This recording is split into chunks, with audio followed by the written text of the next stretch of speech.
আসসালামু আলাইকুম। ওয়ালাইকুম আসসালাম। আচ্ছা, আপনার কাছে ছোট্ট একটা কোশ্চেন। হ্যাঁ। আপনি কি মুসলিম? হ্যাঁ। আচ্ছা, ফজরের নামাজ কয় রাকাত? কয় রাকাত? কেন আপনি মুসলিম না? হ্যাঁ, ভুলে গেছি। দেখছেন কে হারবার।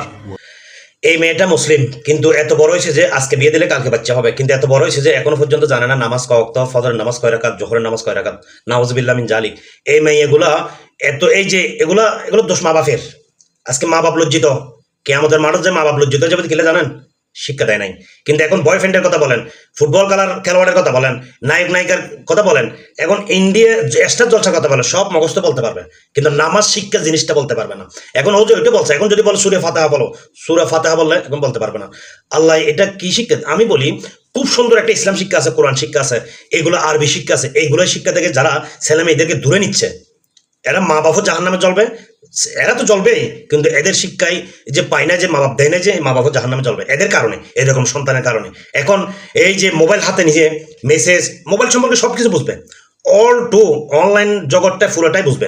এখন একটা বেয়াদবি মাফ করবেন, এগুলো বুক দেখা দেখায়, লাম দেখা দেখায়, এই যে চুল দেখা দেখায়, এগুলো 10 জনের 100 জনের জাহান্নামে নেওয়ার জন্য এরাই যথেষ্ট, এরাই যথেষ্ট।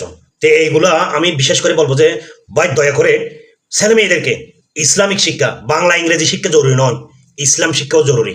কিয়ামতের মারা যেন তারিখ পারে ইসলাম শিক্ষা। আপনি বাংলা দেন, এই শিক্ষা সমস্যা নাই, প্রতিটা ছেলে সন্তানের আরবি শিক্ষাটা জরুরি, ইসলামিক জ্ঞান অর্জন করার একটু জরুরি। কলেজে পড়ান, ভার্সিটিতে পড়ান, ইঞ্জিনিয়ারিং পড়ান, সমস্যা নাই, কিন্তু ইসলাম শিক্ষাটা জরুরি এটার জন্য।